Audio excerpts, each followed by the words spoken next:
Hey everyone, I hope you are having a wonderful Monday. Thank you for joining us today for the very first episode of the AIM Women's Mortgage Network Growth Series.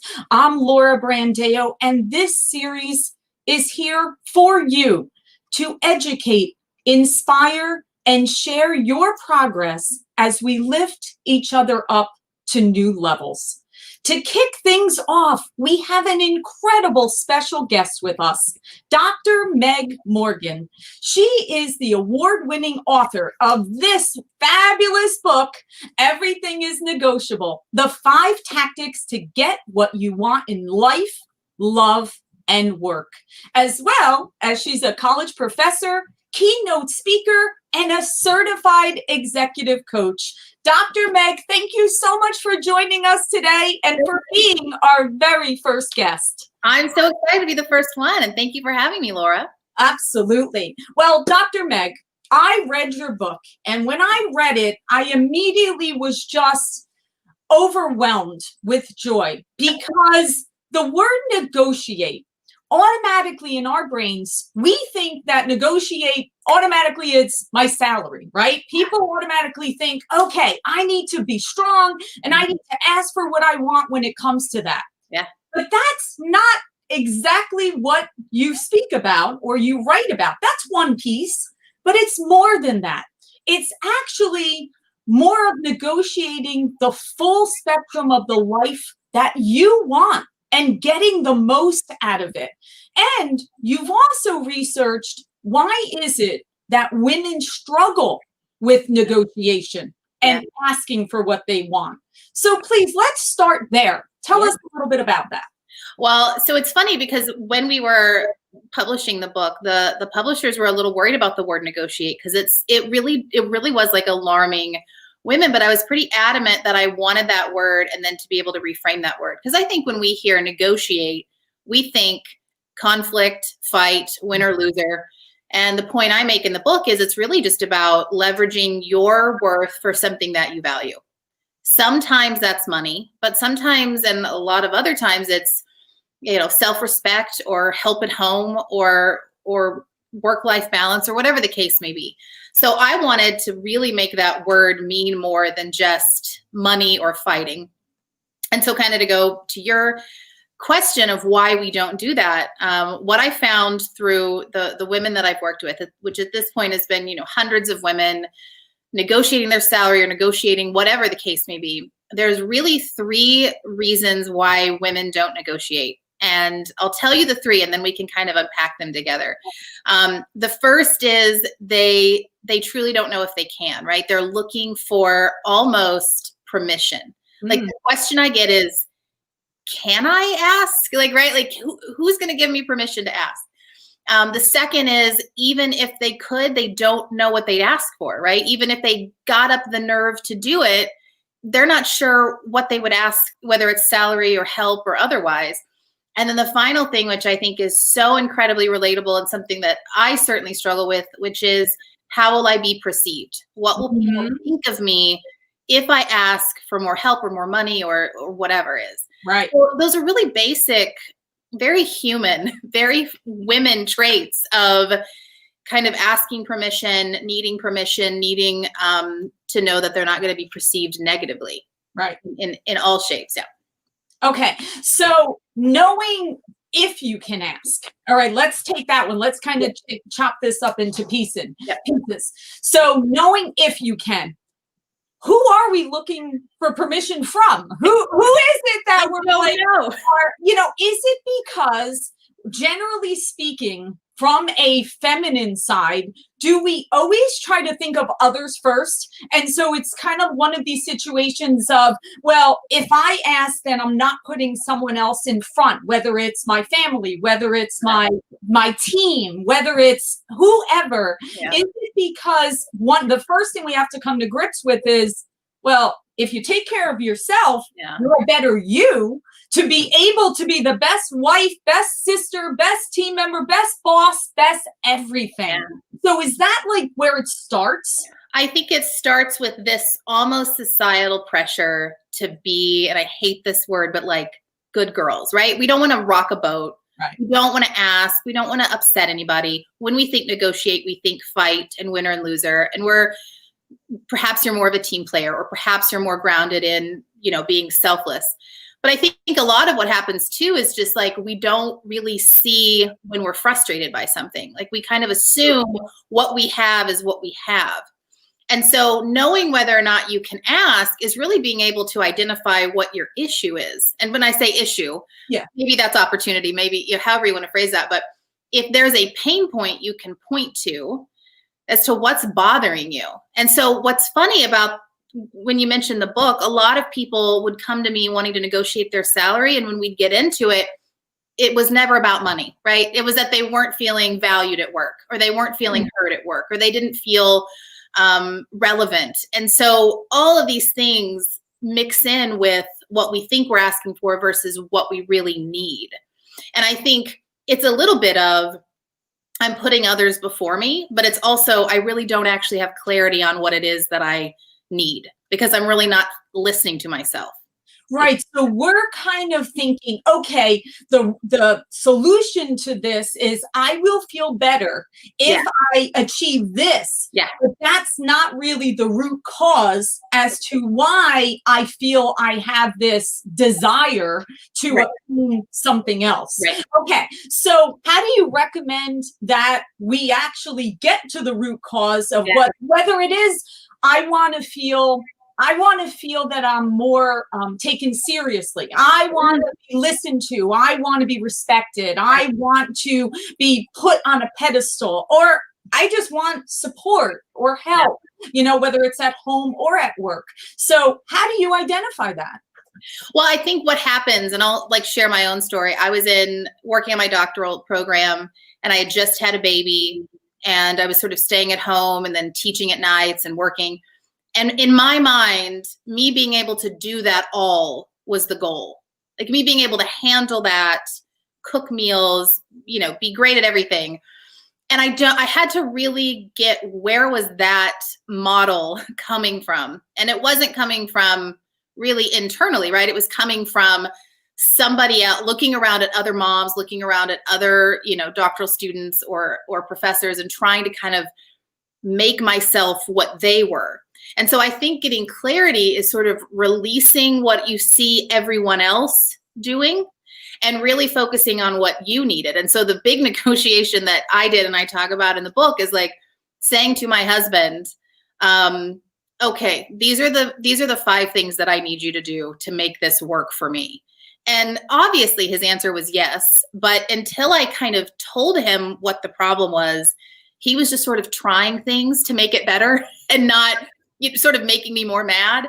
And so it's really kind of rejecting what other people are doing or seeing or saying, and really focusing on what is it that you need in this moment. And that could be little and it could be big. Right. And you brought up such a good point, Dr. Meg, and you actually tell a really hysterical story that resonated with me, where this whole, well, I'm not on exactly the same timeline as, my friends had kids earlier, or my sister became an entrepreneur, at the age of 25, and I'm 30, and oh my God, what's the matter with me? I'm behind. Yeah. Or your story, you told the story about when you had your first child, you're sitting there trying to make your own baby food, and you're trying to do all these crazy things, and you realized you were spending more time trying to do that than actually spending time with the baby. Yeah. But in our minds, we've all done this. Yeah. We've all compared, well, wait a minute, this person at this point in their life is here, and I must be falling behind, or I must not be doing something right because I'm not exactly the same spot. So speak about that. I think this is a very important part. I love looking back at past Meg and just being like, oh, bless her heart. I had a student reach out last week that was really panicked about getting all of her classes in so she could graduate next spring. Mm-hmm. And she had just moved into a new house and she was really stressed. And I just wrote back and I said, can you just take one more semester and be like, can you negotiate that with yourself? And I mean, she wrote back and said, I don't know why I hadn't thought of that. Like, for some reason, I had set goal for myself. I'd seen other people doing it. For some reason, I thought that was locked in. And again, kind of needs this permission for me to say, if you need to take an extra semester so you feel good right now. And it's that kind of idea of, we look at what we have and we can't possibly move any of the pieces, and the pieces are all movable. The timeline is all movable. There are very, very few real hard deadlines in life, right? I mean, there's like taxes, but then, I mean, I can't think of another one besides.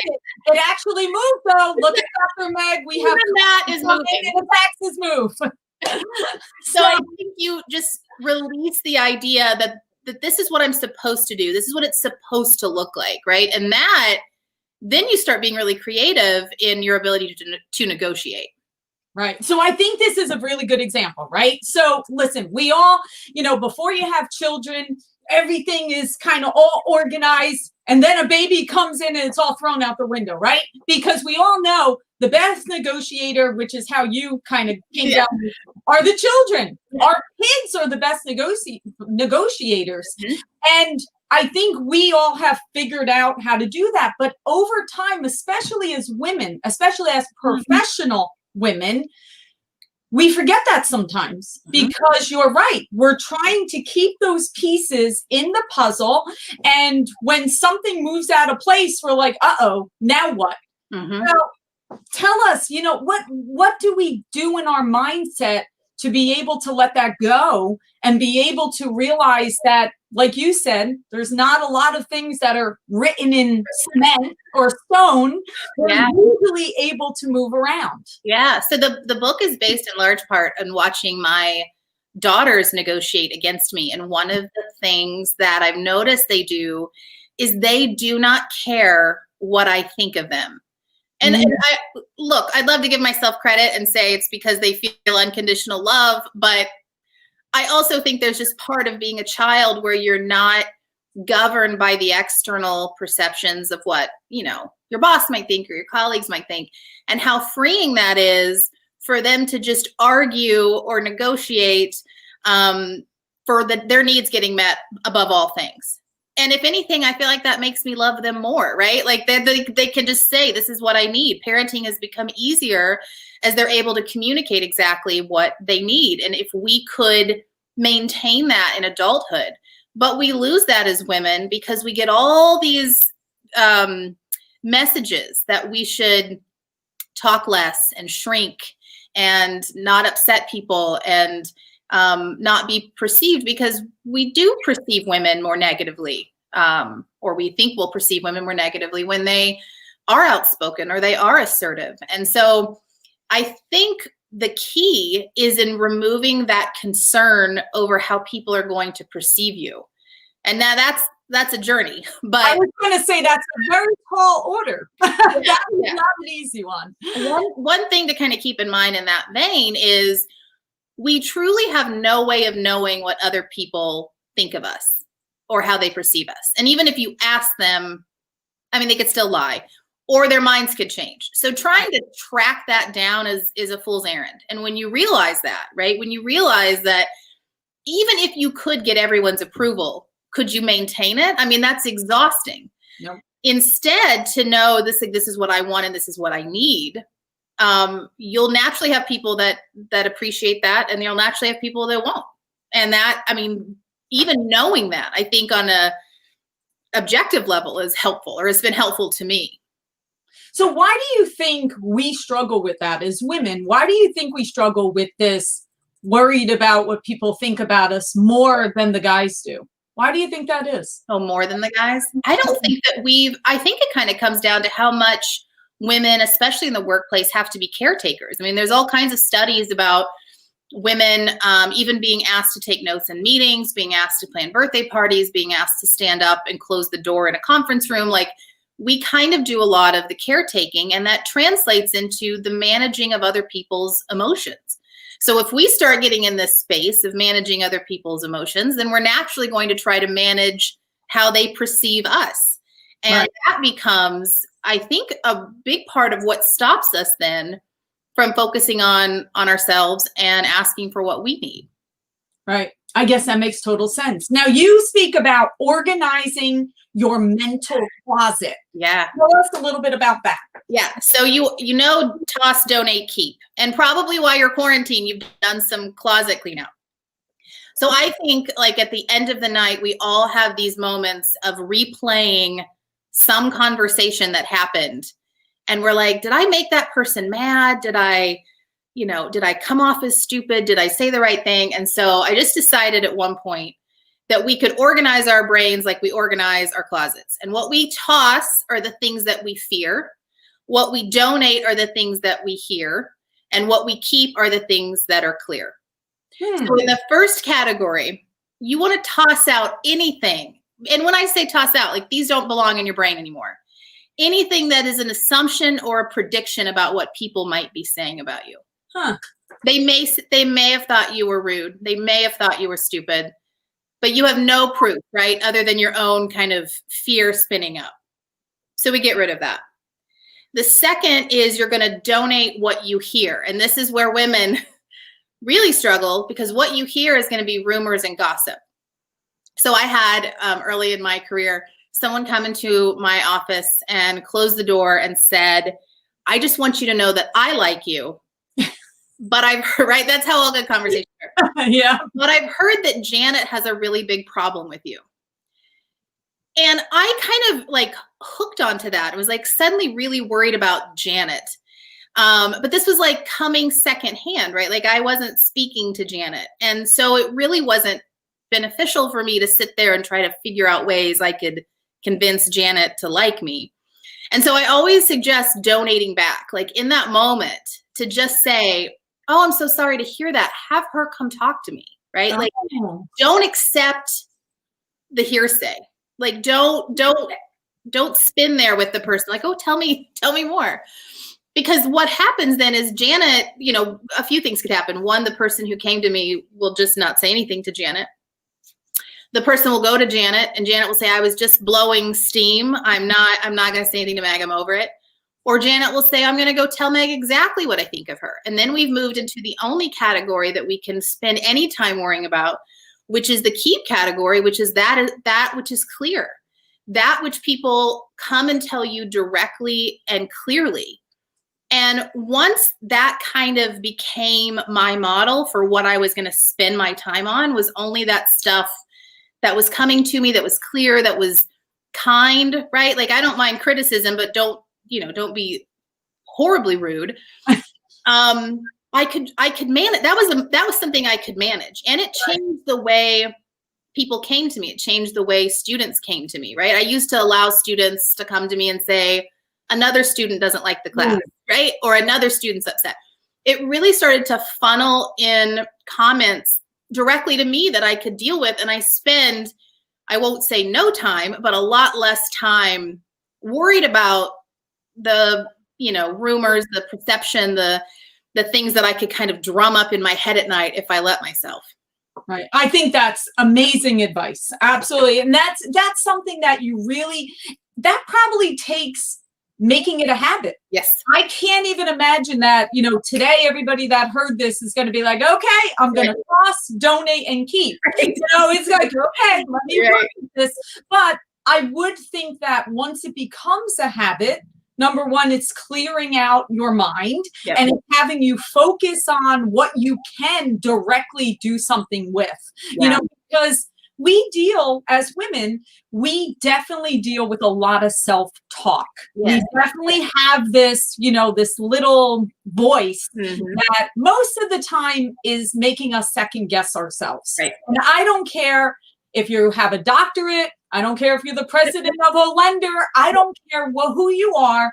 We all suffer from that. And that's one of the reasons why, I love to have people like you on, Dr. Meg, to be able to share that we all have experienced this. Okay, so next thing I want to hear is, okay, if we're going to give some advice to the ladies out there. Now, remember, we've got hardworking loan originators. We have women that own their own mortgage broker shops. We've got powerhouse ladies watching and listening right now. What would you recommend that they can start to do in order to negotiate the next few weeks. And how can they do that? And we also have your contact information up there, and I'm going to tell them some info about your book shortly. So what advice can you give to them? I think when we think about negotiation, don't think so huge, right? Don't think like you have to reset every term that you've ever done. But I would think about tiny things that could be helpful to you, and I would start there, right? Because again, like you said, this is habit. Is there something small, whether it's negotiating, delegating, that could be helpful? Yeah. The next is I would just assume, as the book says, everything is negotiable, right? So get rid of the idea that there's any sort of block on the time or the ability to ask, or that you only get to ask once, right? Like don't assume I'm going to ask for this one thing. And the third thing I'll say, because I see this a lot, is you deserve to ask for this, right? So what happens a lot with women, whether it's salary or otherwise, is they apologize themselves into an ask. I am so sorry to ask this of you, but I need some help, right? No, you're just going to start strong. This is what I need. And what I coach women with is it is incredibly hard to say no to someone's clarity. If you come into a room and you're like, I'm very stressed, fix it. Oh. I don't know how to respond to that. But if you come in and say, this is the one thing that I need from you today, or this is the one thing that I need, that's really easy to say yes to. So I would, again, start small. Everything's negotiable. And then just get very, very clear on what that ask might be.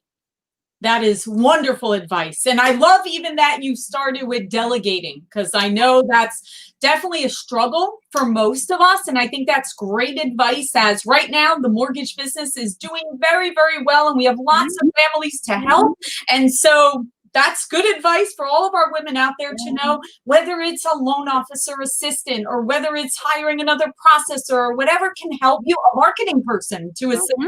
Any of those things, those are great recommendations. All right. So Dr. Meg, you have been wonderful. Thank you. Our Women's Mortgage Network Growth Series. You have been amazing. Her information right there is at megmyersmorgan.com, is a wonderful website, and she's on all social media. So, of course, that's another way to follow her. Thank you so much. Thank you. All right. So, ladies, Dr. Meg has been amazing, and I want to let you know what we're looking to do in this growth series, okay? So as we go forward, after each guest presenter, we are going to do a challenge with the group. This upcoming challenge is going to be about negotiation. Now, Dr. Meg mentioned this. This is all about, what do you want to change within your work or personal life that you can negotiate how to make a maneuver. So what we want to do in this first challenge is we want to have you think about, what would you like to negotiate over the next couple of weeks as we come into the end of the month? We know everybody's crushing it out there. Your goals are being surpassed. We want you to think about, what do I need to change? And don't make it this broad, random thing. Really think about, down to the core, what is something that, whether it's getting help, whether it's expanding your mind, and don't be afraid to ask, because whatever life you want out there, it's yours to take. So this first challenge, we want you to email me, laura@afrwholesale.com. Tell me what you're going to negotiate over the next couple of weeks. And please include your physical address, because I'm actually personally going to mail you a copy of Dr. Meg's book. Then the way that this will work is on June 8th, we're going to select 3 Women's Mortgage Network members that took the challenge, and we're going to have you guys on.